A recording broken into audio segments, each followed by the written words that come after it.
कांग्रेस के पूर्व विधायक की मुश्किलें बढ़ती हुई नजर आ रही है। यूडी मिंज ने सोशल मीडिया पर विवादित पोस्ट किया था। बालाकोट एयर स्ट्राइक को कौवा मार स्ट्राइक बताया था और भारत, पाक और चीन को लेकर की थी विवादित टिप्पणी। यूडी मिंज के पोस्ट से लोगों में भारी नाराजगी भी देखी जा रही है। राष्ट्रद्रोह के तहत कार्रवाई की मांग भी की जा रही है। पूर्व विधायक ने फेसबुक आईडी हैक होने का अब हवाला दे दिया है, किनारा करते हुए नजर आ रहे हैं। लेकिन जशपुर से ये जो कांग्रेस विधायक है यूडी मिंज, इनकी मुश्किलें अब इनके विवादित पोस्ट के बाद बढ़ती हुई नजर आ रही है। इन्होंने बालाकोट एयर स्ट्राइक पर भी हमला बोला, उसे कौवा मार स्ट्राइक बताया, तो वहीं भारत, पाक और चीन को लेकर विवादित टिप्पणी की यूडी मिंज ने। यूडी मिंज के पोस्ट पर लोगों में नाराजगी है, तो वहीं भारतीय जनता पार्टी की तरफ से राष्ट्रद्रोह के तहत कार्रवाई की मांग की जा रही है।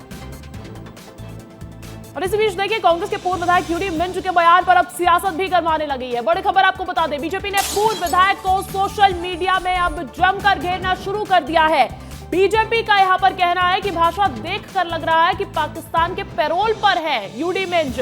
हमें देश के अंदर छिपे गद्दारों से भी लड़ना होगा। भारतीय जनता पार्टी हमलावर नजर आ रही है, आक्रोशित नजर आ रही है यूडी मिंज के इस पोस्ट पर। भारत पाकिस्तान विवाद पर यूडी मिंज ने टिप्पणी की थी, विवादित टिप्पणी की थी, लोगों से भी ट्रोल झेलना पड़ रहा है उन्हें। तो वहीं अब इस पर सियासत गरमाने लगी है, क्योंकि बीजेपी ने यहां पर बहुत बड़ा बयान दे दिया है कि भाषा देखकर लग रहा है कि पाकिस्तान के पैरोल पर है यूडी मिंज और हमें देश के अंदर छिपे गद्दारों को भी लड़ना होगा, उनसे भी लड़ना होगा। भारतीय जनता पार्टी ने यहां पर तीखा पलटवार किया है। वहीं यूडी मिंज के इस विवादित पोस्ट के बाद डिप्टी सीएम अरुण साह और विधायक अजय चंद्राकर का बयान भी सामने आया है, जिसमें उन्होंने मिंज की सफाई को परंपरागत बहाना बता दिया है। तो वहीं डिप्टी सीएम ने कहा है कि कांग्रेस नेताओं को देश से माफी मांगनी चाहिए। देश के प्रति, देश के संविधान के प्रति, देश के नागरिकों के प्रति इनके मन में क्या है, ये बार बार निकल के आता है। एक पूर्व विधायक का इस प्रकार से बयान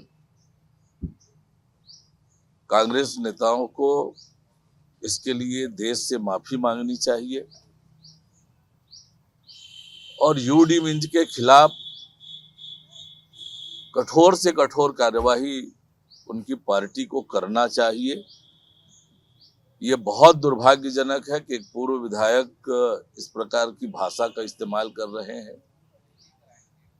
देशद्रोह का काम उन्होंने किया है। ऐसा है, यूडी मिंज ने भारत के संभावित हार की घोषणा कर दी और परंपरागत रूप से बोल दिया कि साहब मेरा अकाउंट हैक हो गया। ये परंपरागत बहाने हैं आजकल। यूडी मिंज को इन सब विषयों में बोलने के बजाय उनको ये बताना चाहिए कि जसपुर समेत, कुनकुरी समेत जसपुर में कितनी विदेशी संस्थाएं कार्यरत हैं और उसको फॉरेन फंडिंग किन कामों के लिए होती है, विदेशी सहायता किन किन कामों से होती है, किन किन कामों के लिए होती है, यह उनको बताना चाहिए। उनका विषय राष्ट्रीय विषय में भारत के खिलाफ टिप्पणी करना ये किसी भी भारतीय के लिए अच्छा नहीं।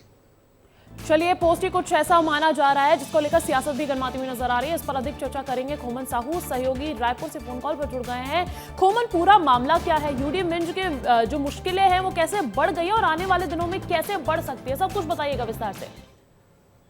देखिए अंजलि, जिस तरीके से उन्होंने जो सोशल मीडिया में पोस्ट किया भारत पाकिस्तान को लेकर, उसको लेकर विवाद अब शुरू हो गया है। उन्होंने अलग अलग तरीके से कमेंट जो है वो किया गया था। उसके बाद कमेंट आने के बाद से सोशल मीडिया में लगातार उसको ट्रोल किया जा रहा है।